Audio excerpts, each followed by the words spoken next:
Le sifflet de l'arbitre retentit comme un coup de poignard dans le silence oppressant du stade. Aurélie, le cœur battant à tout rompre, arrache son maillot d'un geste rageur. Révélant un t-shirt blanc immaculé où s'étale en lettres noires « Je suis lesbienne ». Et alors ? Les gradins de l'Estadio Olympique lui compagnie à Barcelone retiennent leur souffle. Tandis que les caméras zooment sur son visage ruisselant de sueur et de larmes. Dans les vestiaires, 1 heure plus tôt, elle avait murmuré à Elina « C'est maintenant ou jamais ». Et ces mots, comme un serment d'amour volé, avaient scellé son destin. Le coach, un homme au visage buriné par des années de tactiques impitoyables, la fixe d'un regard glacial qui traverse l'air chargé d'odeurs de gazon fraîchement tondu et de liniment. Dehors, Aurélie, tu joues plus ce soir. Pas de scandale dans mon équipe. Sa voix est un murmure, mais elle porte comme un verdict de guillotine. Elina, à ses côtés, sans son estomac se nouer, elle tend la main vers Aurélie. Mais celle-ci se redresse, fière, le menton haut, et quitte le terrain sous les huées sporadiques d'un public encore sous le choc. Ce n'est pas la défaite qui la brise ce soir-là, mais le poids invisible de l'acceptation qu'elle vient de jeter aux pieds de celle qu'elle aime le plus, ses coéquipières.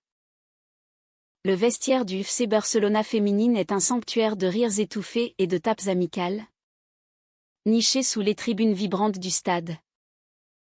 Aurélie y entre pour la première fois 2 ans plus tôt, fraîchement recrutée de l'OL féminin de Lyon, apportant avec elle l'accent chantant du sud de la France et une technique de dribble qui fait trembler les défenses adverses.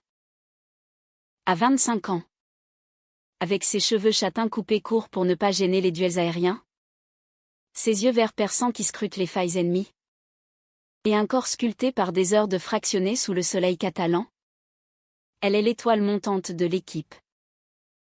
Mais sous cette armure de championne se cache une vulnérabilité qu'elle n'ose pas encore nommer, son amour pour Elina. La milieu de terrain espagnole de 24 ans, aux cheveux noirs ondulés cascadant jusqu'aux épaules, à la peau olive héritée de ses origines andalouses, et aux yeux marrons qui pétillent d'une malice espiègle. Elina est arrivée au Barça l'année précédente, transférée de l'Athletic Bilbao, avec un palmarès de buteuse impitoyable et un sourire qui désarme les plus revêches. Elles se sont rencontrées lors d'un entraînement pluvieux à la Ciutat Esportiva Joan Gamper, où Elina a intercepté une passe d'Aurélie d'un tacle glissé, pour la relancer d'une talonnade parfaite. Pas mal. La Française avait lancé Elina avec un clin d'œil, et Aurélie, le cœur en chamade, avait ri pour masquer le frisson qui la traversait. Depuis, leurs regards se croisent lors des briefings tactiques. Leurs épaules se frôlent dans les couloirs étroits. Et la nuit, dans l'appartement exigu qu'elle partage à Gracia, leurs corps s'entrelacent dans une danse secrète, murmurant des promesses en français et en catalan. Mais le secret pèse. La Liga F est un monde macho, où les sponsors frileux dictent les règles invisibles, et où une rumeur peut ruiner une carrière plus vite qu'un carton rouge. Aurélie a vu des coéquipières chuchoter sur des amours passés, des ruptures qui font les choux gras des tabloïds madrilènes. Elina, plus impulsive, rêve d'une déclaration publique, on est plus forte ensemble. Mis à mort. Imagine les gamines qui nous regarderaient. Aurélie hésite. Hantée par les souvenirs de son adolescence à Marseille, où son premier baiser volé avec une camarade de classe s'est soldé par des moqueries et un exil forcé vers le foot professionnel. Pourtant, ce soir, face au Real Madrid en demi-finale de la Copa de l'Arena, quelque chose craque en elle. Peut-être est-ce le regard approbateur d'Elina avant le coup d'envoi, ou la pression du public barcelonais qui scande son nom. Elle enfile le t-shirt sous son maillot, et le monde bascule. Après l'incident, le vestiaire est un tombeau. Les coéquipières, encore en tenue de match, se figent autour des bancs en bois usés.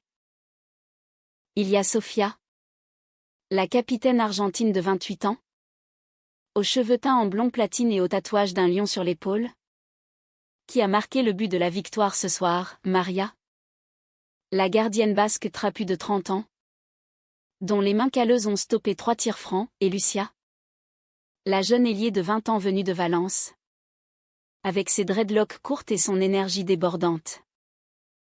Le coach a déjà filé vers la conférence de presse, marmonnant des excuses sur la discipline d'équipe.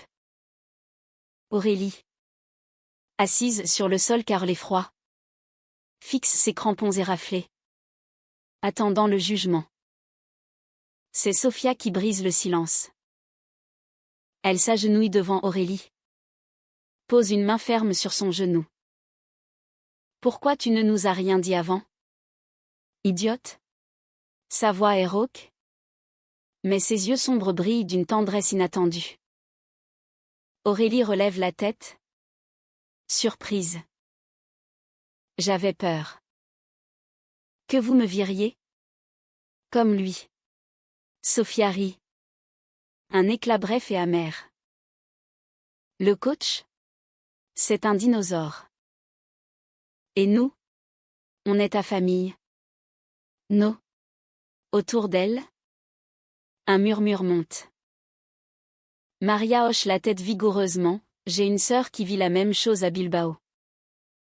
Elle m'a appris à me battre pour ce qui compte. Lucia, plus timide, s'approche et tend un bracelet tressé. Un porte-bonheur valencien. Pour toi. Pour qu'on gagne ensemble. La prochaine fois. Elina. Restée en retrait, sans les larmes monter. Elle s'était préparée au pire, au regard fuyant, au silence coupable. Au lieu de cela, ses coéquipières l'entourent, formant une chaîne humaine. Sofia se redresse et frappe dans ses mains. Écoutez-moi. Les filles.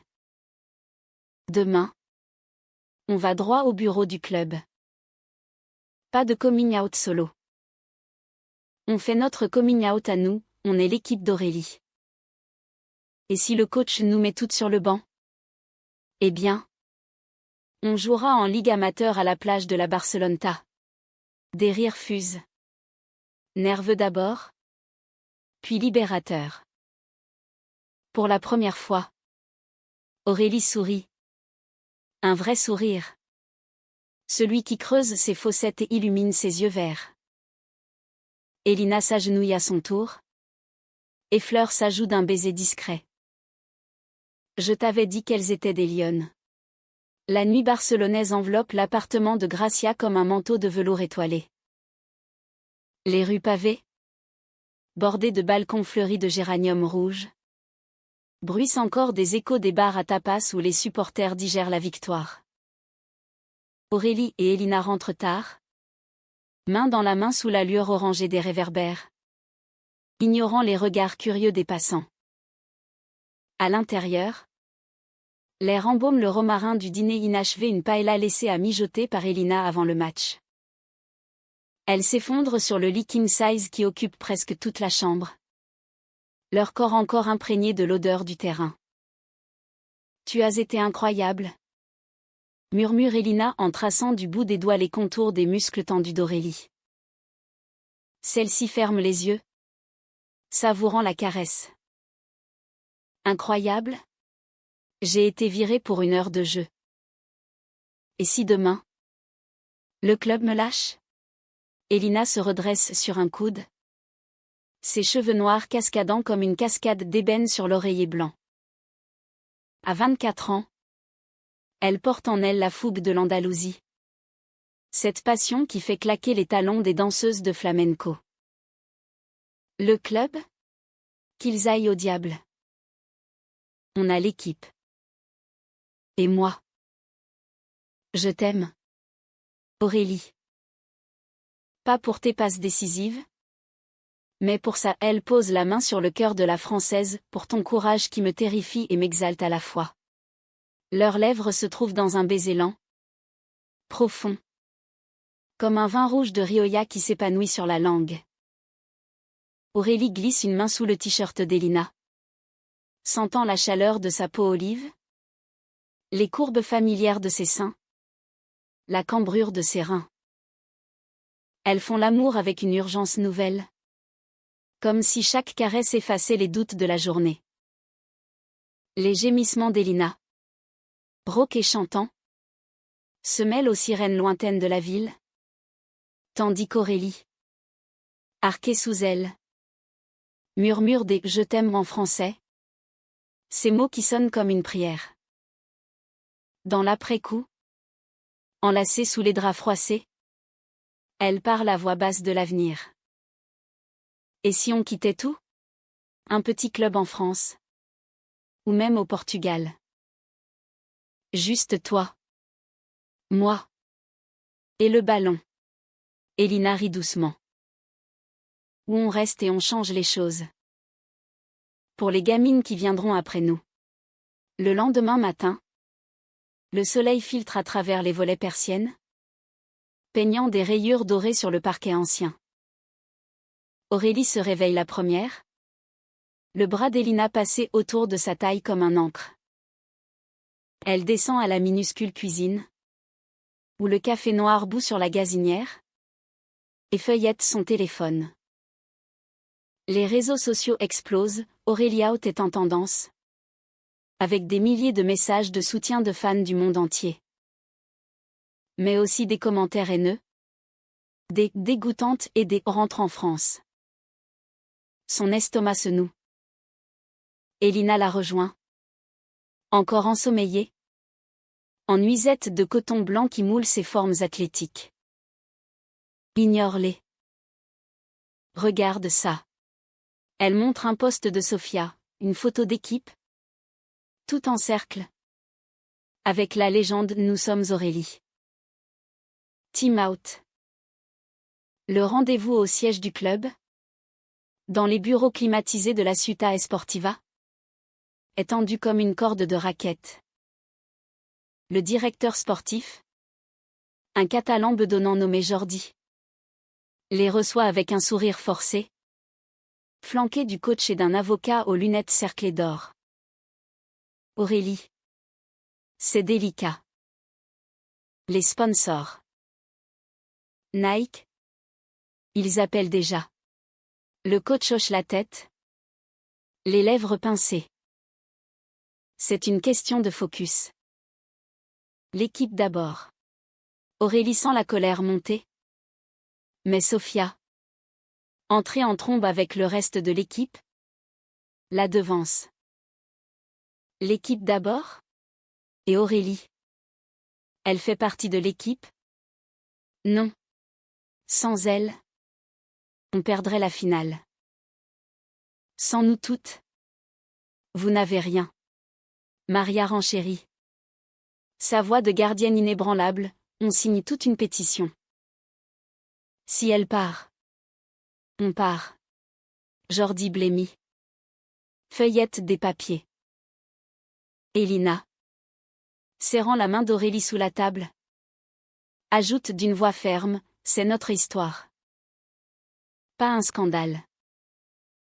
Et si vous nous lâchez? On parle à la presse. Toda la verdad. Le silence s'étire, ponctué seulement par le tic-tac d'une horloge. Finalement. Jordi soupire, d'accord. Elle reste. Mais discrétion. 1. Pas 2. Démonstration. Le coach grommelle. Mais capitule.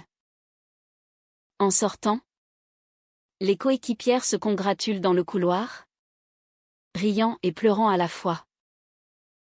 Lucia saute au cou d'Aurélie, er nuestra hermana. Pour la première fois, Aurélie se sent vraiment chez elle. Dans cette famille patchwork de nationalités et de rêves. Pourtant, les ombres s'allongent. Les semaines suivantes, L'équipe s'entraîne avec une énergie renouvelée. Les passes plus fluides. Les rires plus francs. Aurélie et Elina volent des moments volés, un pique-nique au parc Güell. Où elles s'embrassent sous les mosaïques ondulantes de Gaudí, une soirée dans un bar lesbien de l'Exemple. Où la musique électro-latine pulse comme un cœur géant. Mais la jalousie couve. Carla, une remplaçante de 22 ans aux cheveux roux flamboyants et au tempérament de feu, a toujours envié la place d'Aurélie. Recrutée comme doublure, elle ronge son frein depuis des mois. Et le coming out lui offre une arme. Dans les vestiaires, elle murmure à Sofia, c'est à cause d'elle qu'on perd des matchs amicaux. Elle est distraite par. Vous savez. Sofia la remet à sa place. Mais les graines du doute sont semées. La tension monte vers la finale de la Liga F contre l'Atlético Madrid. Au Wanda Metropolitano de la capitale. Les entraînements sont intenses. Sous un ciel bas de nuages madrilènes qui menacent la pluie. Aurélie brille. Marquant un hat-trick lors d'une séance. Mais le coach. Rancunier.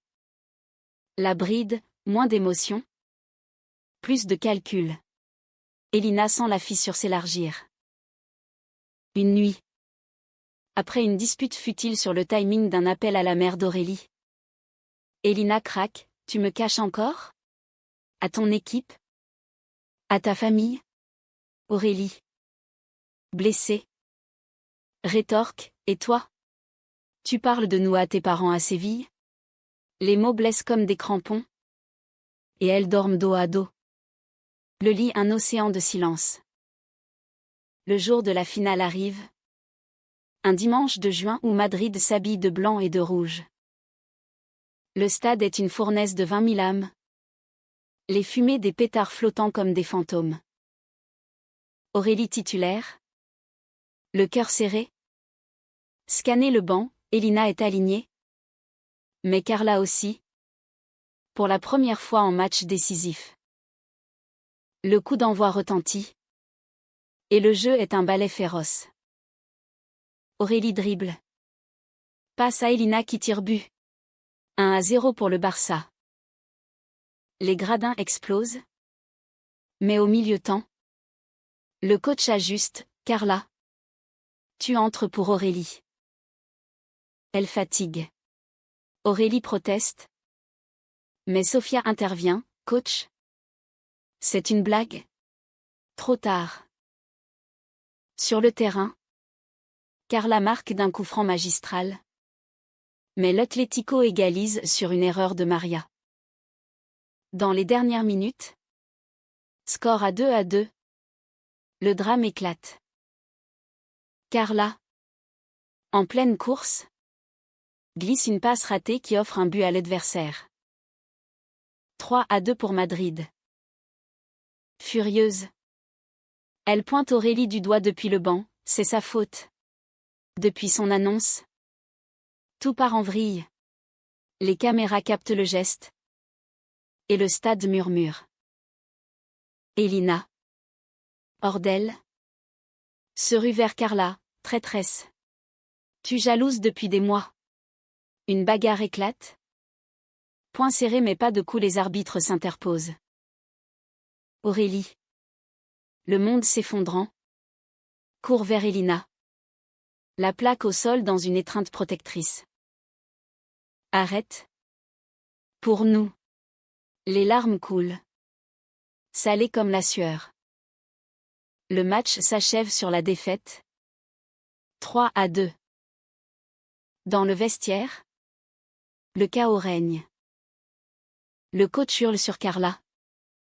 Qui sanglote, je voulais juste ma chance. J'ai eu peur qu'elle nous vole tout. Sofia. La voix brisée. Rassemble l'équipe, on n'a perdu plus qu'un match aujourd'hui. On a perdu la confiance. Aurélie. Elina dans les bras. Sans le poids de la trahison. Mais au milieu de la tourmente. Maria propose, et si on repartait de zéro? Un camp d'entraînement à la Costa Brava. Juste nous. Les regards se croisent. Et un à un. Les hochements de tête fusent. Carla. Tête basse. Murmure, pardon. Laissez-moi réparer.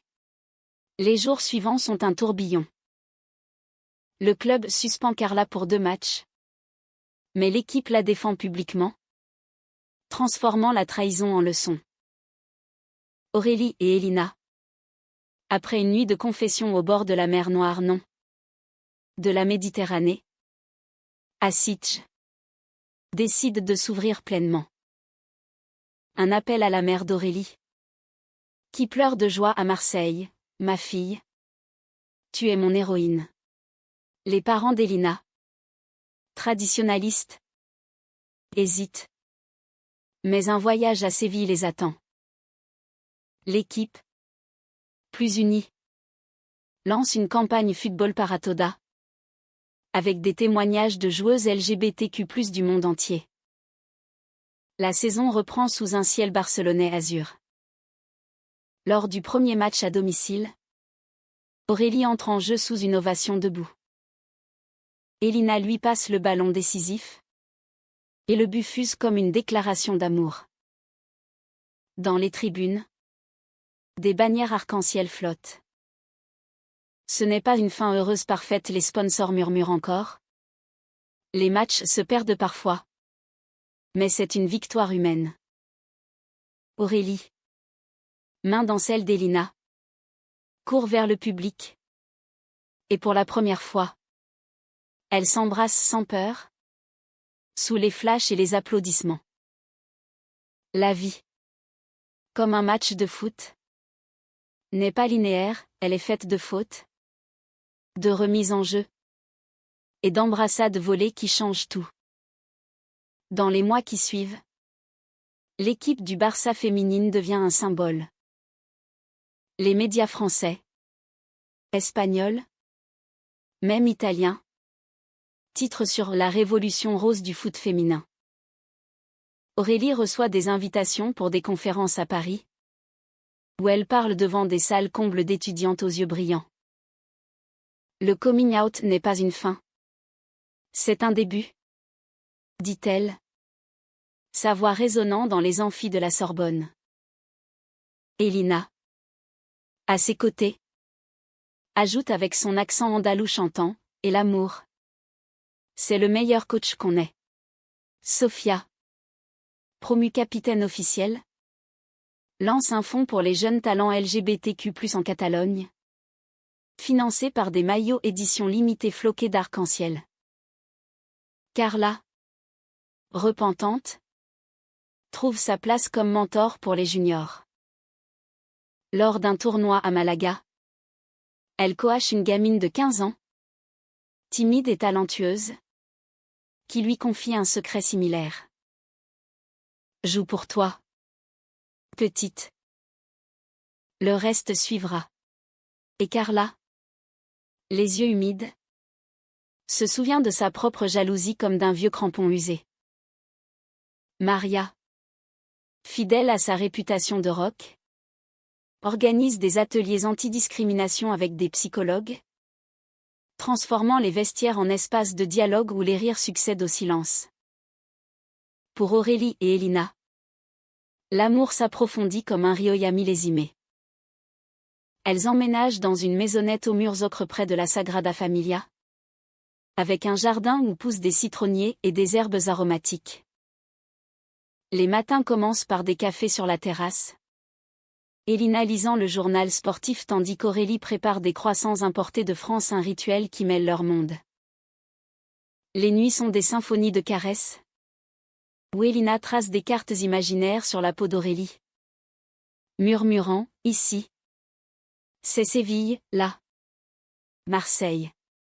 Et Aurélie répond en baisers, effaçant les frontières. Un soir d'automne, sous une pluie fine qui lave les rues de Barcelone, elles assistent à un match des juniors. La gamine coachée par Carla marque le but vainqueur. Et dans les tribunes, Aurélie serre la main d'Elina. On l'a fait. Mi vida. Elina hoche la tête. Ses yeux marrons pétillants. On continue. Ensemble. Le sifflet final retentit. Et le stade vibre d'une joie pure. Sans ombre. La vie n'est pas un conte de fées, il y a encore des défaites. Des blessures. Des nuits d'insomnie. Mais dans ce football tissé d'émotions, de trahisons surmontées et d'amours affirmés, elles ont trouvé leur vérité. Une vérité française dans l'âme, espagnole dans le cœur, passionnée, résiliente, éternelle.